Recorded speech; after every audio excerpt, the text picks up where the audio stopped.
Hello everyone, we are back again today, and today I would like to start with something unique,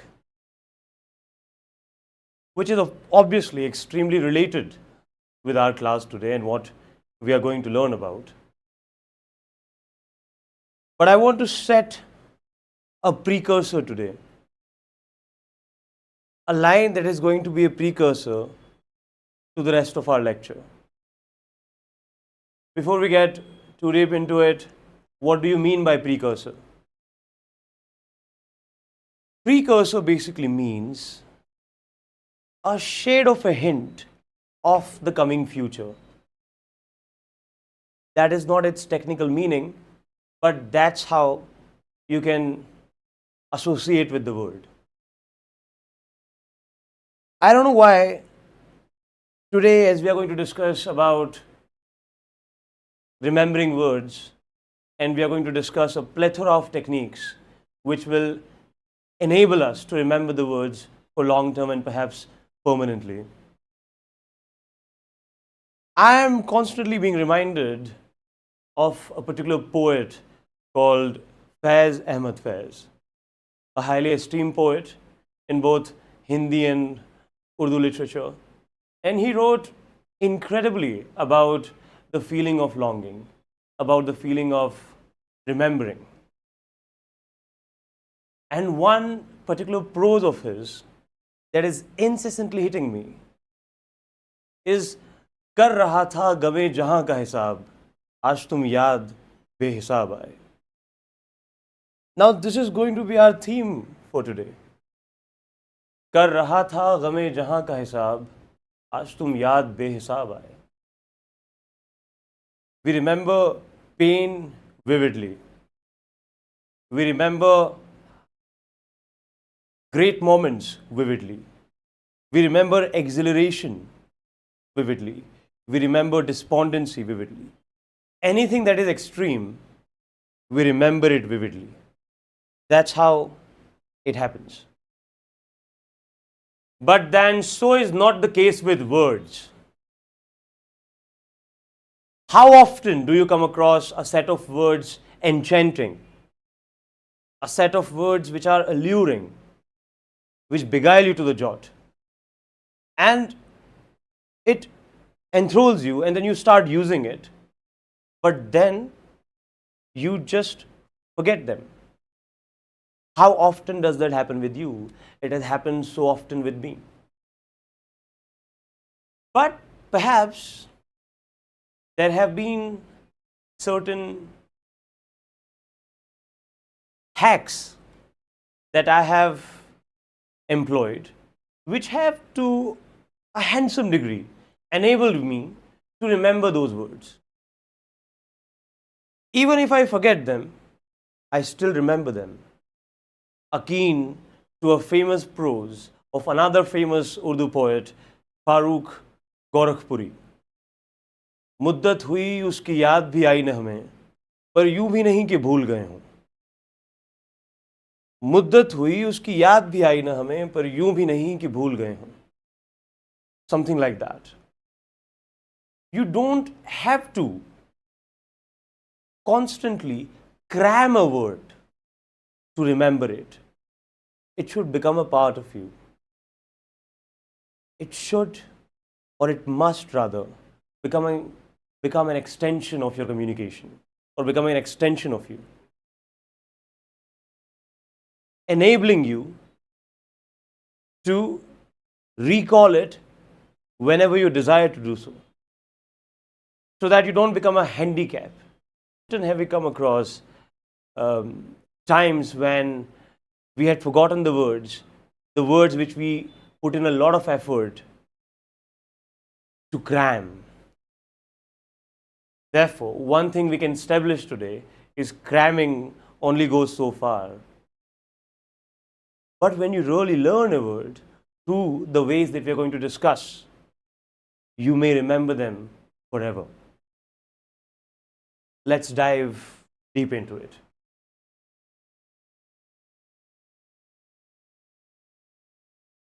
Remembering words can be challenging, but with practice and consistency, You can improve your vocabulary retention. Here are some tips to help you remember words more effectively. Now, this is no rocket science. I hope all of you remember this particular idiom that I've just used. This is no rocket science. We used it in our very first class. And isn't it amazing that we keep on getting opportunities to reuse these phrases that we have used? It also means that opportunities are aplenty and how useful these idioms are. We have just seen it in flash, the importance of these idioms. You can use them multiple times. Now, sorry for digressing from the topic, but here this is no rocket science. That remembering words is demanding, is challenging, is almost a mountainous task ahead of us. But there are ways that you can undertake or perhaps employ or become acquainted with to help you retain those words, to help you not forget them totally. You may not be able to recall them every single moment of your life, but then they'll remain a part of your system. They'll not be relinquished, which via cramming will be relinquished. So let's try and find out those ways. Use the word. Now again, this should not come off as a stranger. I believe this is the number one principle that all of us should be abided by. Use the word. The more you use it, the likelihood of you remembering that word in the long run goes higher. Now, there is one big challenge. For example, you have come across a word called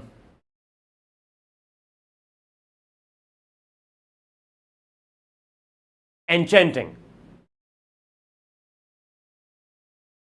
Now, there won't be many opportunities in your regular walk of life to use that word. Now, what is enchanting? Enchanting is something that charms you, that gives you that spiritual pleasure, which enlightens you. In simple words, something that gives you that enlightenment, that evokes something unique inside of you. That is basically, in other words, enchanting.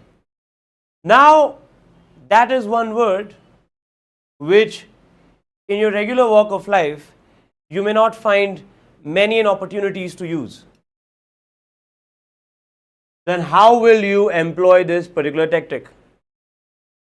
If your surrounding ambience and vicinity do not provide for the platform where a word with the degree of enchanting be used, then how will you use it? So simple. You create an opportunity for yourself. And even if you start using it wrongly, it doesn't matter, because who is going to judge you? Use that word for everything. For water. Water is enchanting. And in fact, turquoise water is enchanting. What do you mean by turquoise water? Water that is pristine, water that is absolutely clear, water that looks beautiful. Some of those oceans in Europe, or perhaps in Kashmir, or perhaps in areas that have retained their cleanliness. So the water bodies in those areas contain water that is turquoise, absolutely clean, pristine, which looks majestic. So turquoise water is enchanting. Greenery is enchanting. The sort of landscapes which charm you, if you are fond of mountains, if plain regions pique your interest, then plain regions are enchanting. Mountains are enchanting. There's one word precursor that we discussed early on. Now again, that's a word which has a certain degree of unique elements to it, and it cannot be used in each and every walk of life, but you still have to use it. The precursor to the Indian independence was 1893 or 1857. I don't recall it absolutely perfectly, I believe, but yeah. Whenever the freedom struggle started, that was the precursor of our freedom struggle. And the precursor of what? The precursor to 1947. Similarly, when the industrialization happened, if it happened in the 28th century or early 28th century, and the global warming that we are witnessing today. So the result is global warming, and the precursor to that was the Industrial Revolution that took place somewhere in the West. That was the precursor to the climate change that we are suffering from today. Or you could make a local sentence. For example, if you have become extremely good at a particular sport, for instance, badminton, and it was a friend of yours who introduced you to that game. So that friend was a precursor to your newly found brilliance in that game. Words which are heavy, otherworldly, cannot be used in everyday walk of life, but then try and use them, because it solves so many different problems for you. Your language suddenly becomes much better, and you will also remember those words. Now, words which aren't that heavy, or words which don't have that sort of gravitas, you can use them anywhere. For example, if you have learned the word gregarious, which is a synonym for excitement, or gung-ho, which is a synonym for excitement, you use that anywhere, right? I'm gung-ho about the cricket match, I'm gung-ho about football match, I'm gung-ho about this, I'm gung-ho about that. Whatever ignites a certain degree of excitement in you.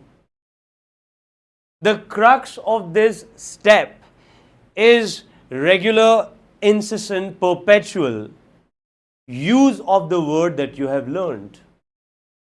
Now, this is the most traditional, the most orthodox, and the most conventional, I would say, way to remember something for the long term. And another piece of advice, another addition that I would want to make is use them in a sentence. Do not cram them. If you cram them, you are incredibly likely to forget that word. So that will be equivalent to dropping the X on your own feet, and I don't want you to do that. So simply use the word in a sentence and use them frequently, incessantly, round the clock, so that they seep in your subconscious and they remain there for a long time. And just like Farooq's शेर, मुद्दत हुई तेरी याद भी आई ना में, पर यूं भी नहीं कि भूल गए हो. You'll not forget that word. Create associations. Connect new words to something you already know. Creating associations or mental images can help you recall the word when you need it.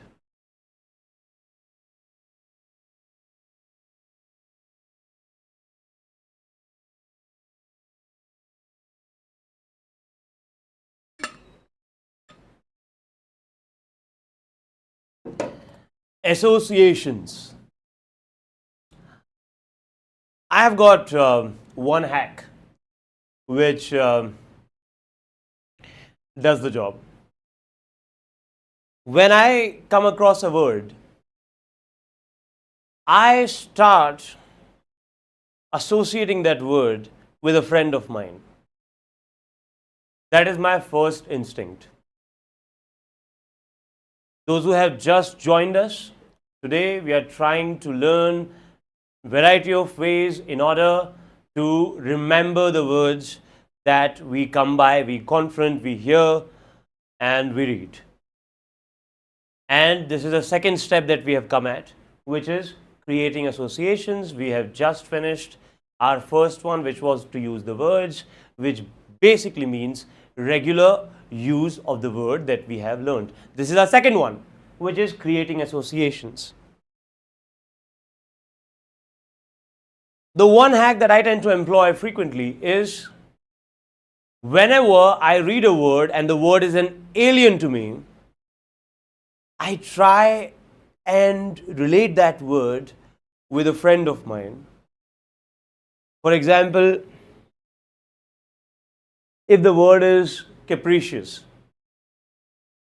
Now, capricious basically means something that is uncertain, something that is subject to change,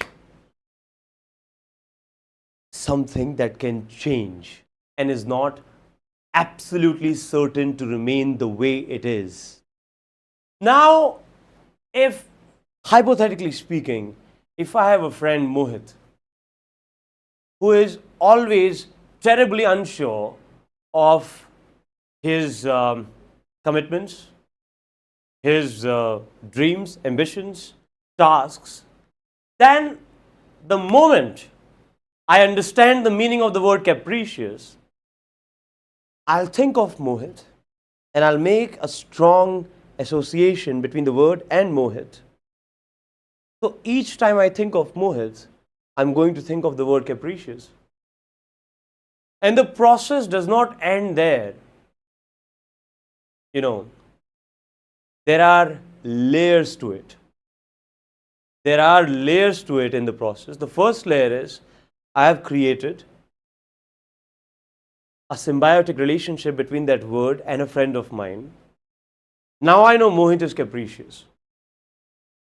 All right. Now it should not end there. That association is there just to help you recall that word. Now I'll think of other things that carry properties which mirror the meanings of the word capricious. Since we are discussing poetry today, there's again an extremely famous poet, and I unfortunately am not able to recall the name, but he has written this sher which is amazing. कि हमसे तो खैर मोहब्बत में क्या हो सका, तुमने तो चलो बेवफाई की. So in that, the poet is trying to state a certain uncertainty, a certain capricious nature of his beloved. So when I read this sher, I think of the word capricious, that the woman the poet is ascribing to is capricious. हमसे तो खैर मोहब्बत में क्या हो सका, तुमने तो चलो बेवफाई की. What he is trying to prove? He's trying to prove that the woman who happens to be his love interest is not loyal. Therefore, she is capricious. First, I'm repeating myself. You try and draw an association between the word and an entity. In my case, it's an entity. I try and associate words with my friends because the people I happen to know, I meet them frequently. And when you meet a person frequently, you are likely, more than likely, to recall the words that you have associated with them at first place. Now, once I see, every time I'm going to see Mohit, I'm going to think of the word capricious. And along with that will come a flood of sentences which could have capricious in them. As I've said, the beloved of the poet is capricious. For example, India is a country which is extraordinarily diverse, and that particular status of India has both advantages and disadvantages. The advantage is clearly the cultural enrichment that all of us are enjoying and rejoicing in. The disadvantage is it brings in a fair degree of uncertainty. Therefore, India at times could be capricious. It could be a capricious country because of the kind of diversity that we boast of. So we get another association. Maybe a word could also be used to create that association. Now let's think of another word. And once we are done with associating our friends with words, can we think of associating places with words? Whenever there is a trait, gun, that we have come across, our first instinct should be to associate that particular trait with a particular friend of ours whom we happen to know. And if you don't know, then it could be a fictional character that you've read in some book.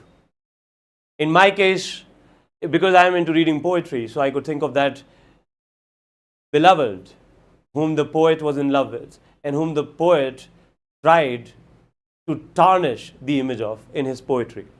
So that was my idea of association. It could be both real and fictional. Now, once we are done with that, we can create associations between words and places as well. Why can't we?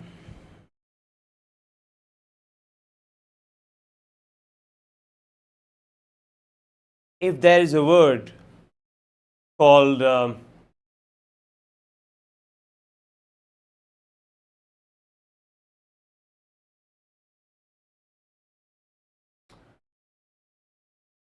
solitude. Now, solitude basically means when you find satisfaction with yourself, when you are alone and still absolutely satisfied. Let's say today I give this word solitude, and now how you create an association in between the word and a place. Now, in such situations wherein the word is extra celestial, or it has an element of something superhuman or superficial or something that transcends human understanding, is, in other words, meta. In that case, you can associate it with a place. Now, solitude is certainly the word which has the properties and the ingredients that I have just mentioned. Now you connect that with a place. Which is that place where you find some solitude in? For example, I happen to belong to this beautiful city of Udaipur, which is blessed with myriad of glorious lakes. Now, there is a lake called Uday Sagar, which is in the outskirts of the city. And I find my solitude at Uday Sagar. Now, whichever city you belong to, I'm pretty sure that it has its own fair share of amazing set of places. And there has to be one place out of all of those that you can put your nail on and say that this is that place where I find some solitude at. So now what it does is it helps you remember the word. Every time you'll think of that place, you'll think of this word. Every time you'll think of that person, you'll think of that trait. And when you'll think of that word or that trait, you'll be flooded with endless sentences which you can make with that word. And if you have some more ways, or if you're acquainted with some more ways which can help you create association between the word and the things that you know of, you can write down in the comment section, which will help us also evolve our ways, and at the same time it will create for a platform where an handsome exchange of ideas and knowledge can take place between us, and all of you are glorious and extremely lovely viewers. Now let's find some more ways which can help us remember our words.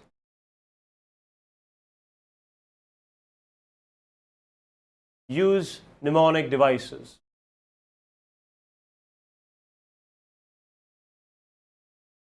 Now this also does not come as a stranger, I believe. It is extraordinarily basic. All of us were taught this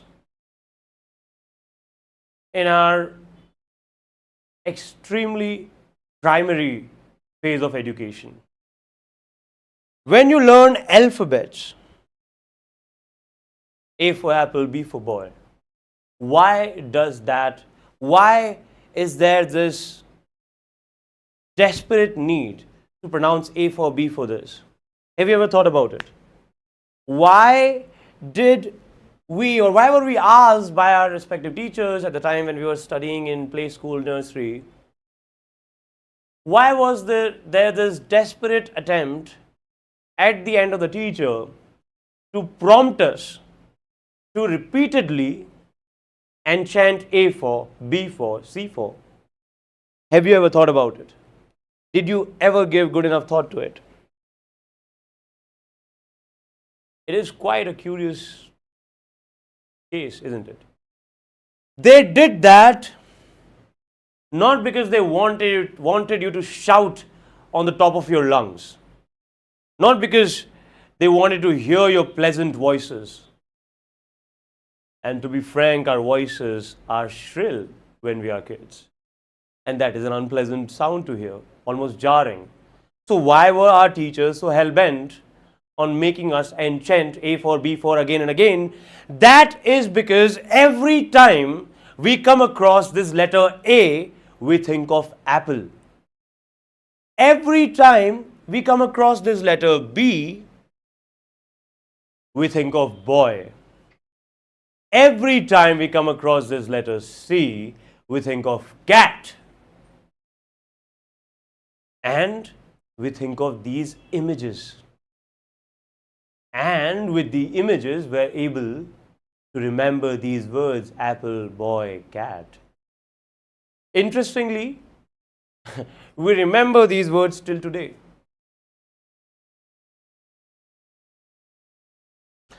So, could you use images? It could be a nice mnemonic device, isn't it? An image. Think about it. To remember a word. There's an angry man on the street. Every time you look at that image, you try and recall that word. Every time you see a lion, you try and recall the word roar. Every time you see a photograph of the scientist, what are the words that you think of when you think of a scientist? Intelligent. What else? Now, scientists are supposed to be perfect. So, another word is immaculate. Immaculate means perfect. When you have a photograph of scientists right before you, you think of two words, intelligent, immaculate. If you have a photograph of doctor, what are the words that you think of? Kind, hardworking, devoted. Can't that be a great device to remember these three words? In fact, if any of our viewers happen to be parents or young parents, they may try these devices with their newborn. Isn't that a good way of remembering words? Another mnemonic device could be short forms. You take a paper in your hand,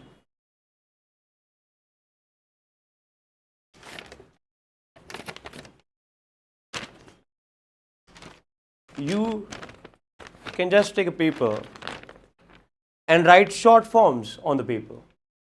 For example, and not just restricted, we should not just restrict it to mere words. Let's go beyond it. Let's try and learn sentences. Because basically sentences make or break the language. It's not the words. It's how they find a place in the sentence. So let's do it with a sentence. For example, the sentence is, or the word is, doctors are devoted. So you make a short form, D-A-D. Therefore, you remember the word devoted.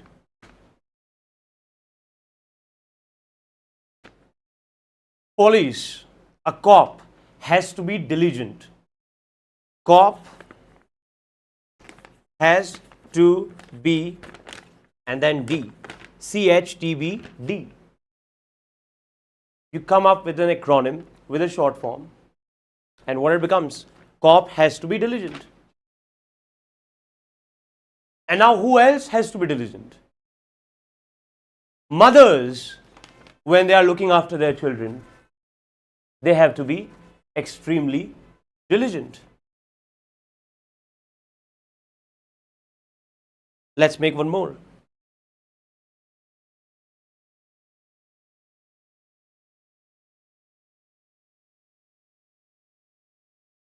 A soldier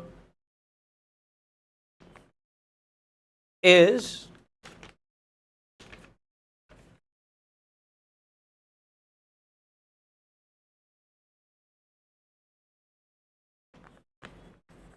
a jack of all cards. A soldier has to be basically good at everything. So when I say soldier is jack of all cards, SIJOC.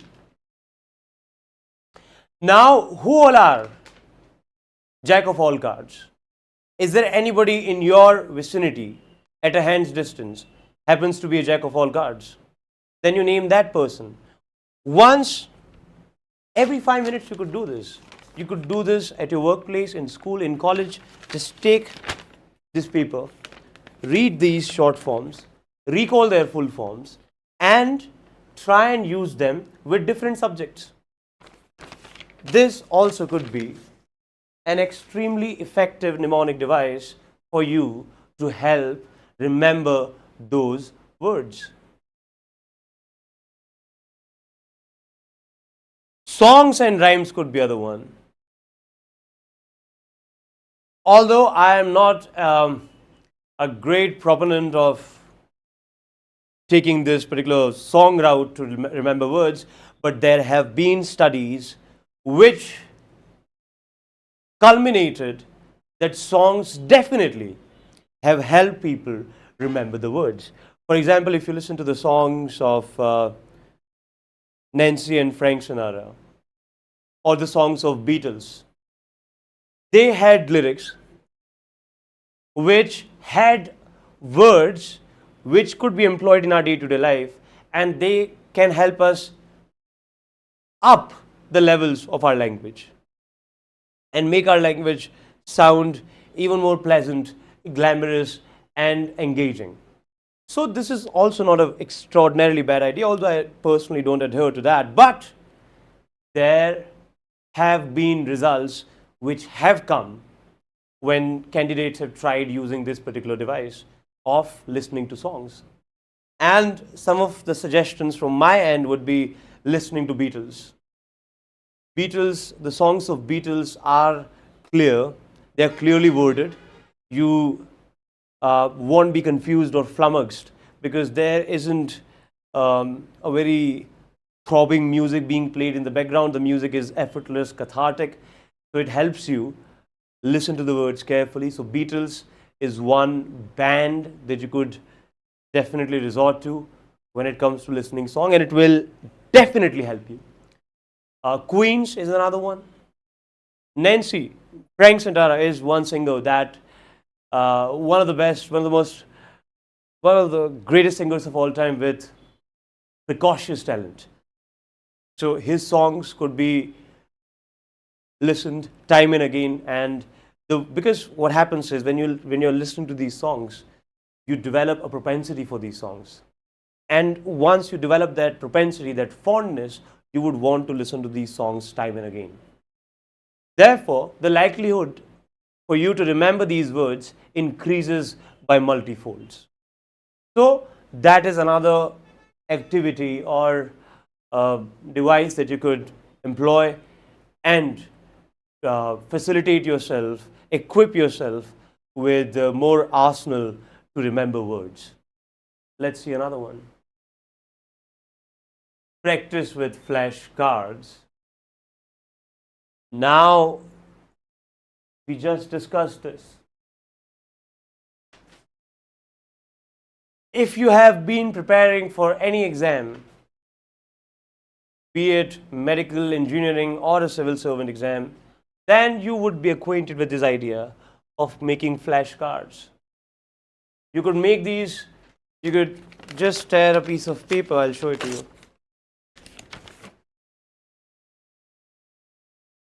And as we discussed the word capricious, you write capricious here and stick it on the wall of your room or on the desk.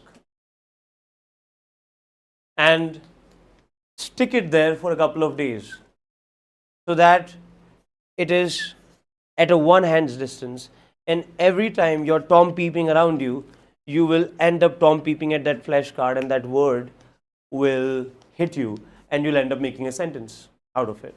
What do you mean by tom peep? Tom peep is when you look at something with not utmost concentration and diligence. You just take a look at it. That is basically called tom peeping. It's a nice word, you may note it down.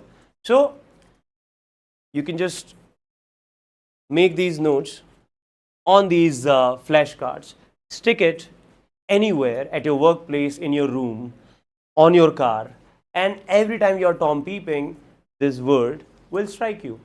And once it strikes you, it doesn't do any harm, just make a sentence out of it. And this takes us back to our first step, using the word. Have you realized one thing? Each and every step that we've just explored and extrapolated takes us back to the first one. All these devices enable us to use the word again and again. So the crux is to use the word with the help of these devices, which will trick your brain into thinking that this is something else and not cramming and not studying, but basically it is studying. We are just conditioning our brain to take a unique approach with the help of these devices.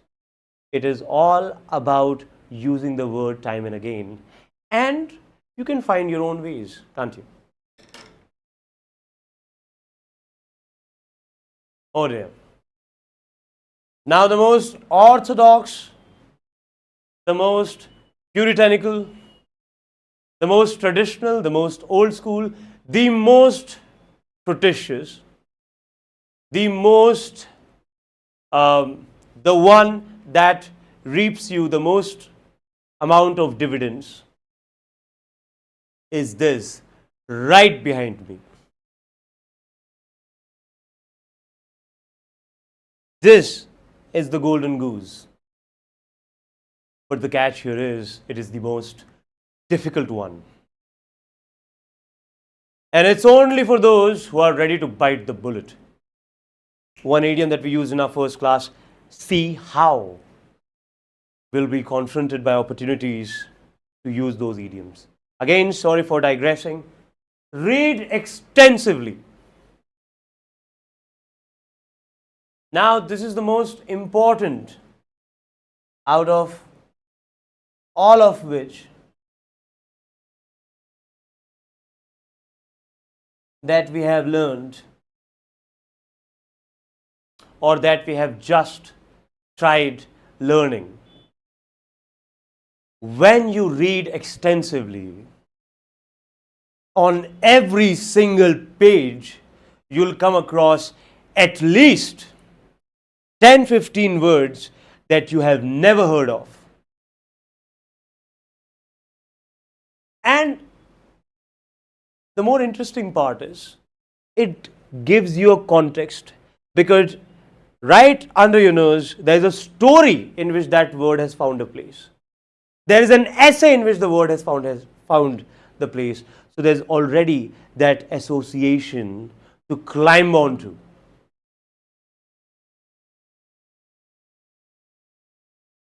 And when you are done reading that page, and when you are done reading that book, all those words will make circles in your mind, paying a homage to the story that you have read or the essay that you have read. Therefore, this particular tactic could not be undermined, and you undermine it only on your own peril. I have met incredible amount of people in my life who happen to be non-readers and still they want to broaden their horizons when it comes to vocabulary. And for them, those are the ways that we just discussed. But if you want to go beyond it, I've gotten a very interesting example which I tend to resort to multiple times in my classes. Those ways that we've just discussed prior to discussing reading extensively are bicycles. When you are not a reader and you do not intend to read for just because you don't like reading or it doesn't pique your interest, I don't know how can there be a person in the world who doesn't like reading. I believe that is just being lazy. But keeping that aside, when you are a non-reader and you're still trying to improve English and somebody comes up with a variety of ways that you can employ and still improve your English without reading, that I put akin to having a bicycle. And on a bicycle, you can only ride around in your city. Given that it's a small city, if the city is also big, then you can't even cover that kind of a distance on a bicycle. But a bicycle would only enable to see the places around you. But if you want to go beyond your locales, beyond your city, beyond your country, to the places that are beyond your imagination, you need a plane for that. You need wings for that, because you have to fly. And reading books are going to provide you with those wings to fly and cover the distance that a bicycle won't help you cover. Therefore, reading will provide you context, will provide you story, will provide you layers to engage you, which will enable you to remember those words, because every time you think of that story, you think of that book, you recall the words. And this particular tactic has a wood over all the other tactics that we have just discussed. This has to be the most coveted one.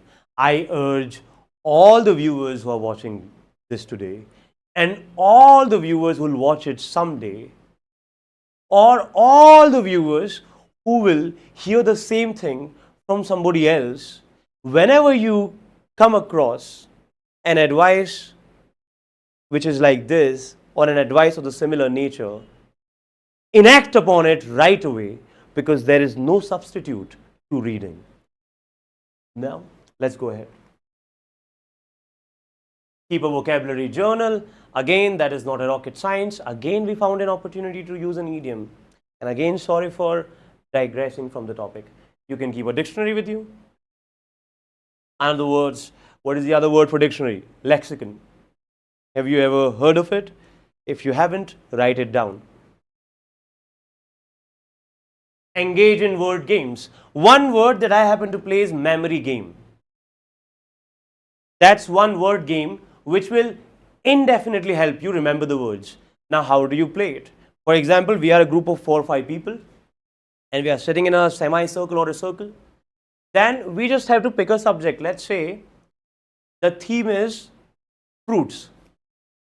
Now, we are a group of 5 people and each one of us has to name a fruit. Along with that, we have to name the fruits which have already been named by the rest of us.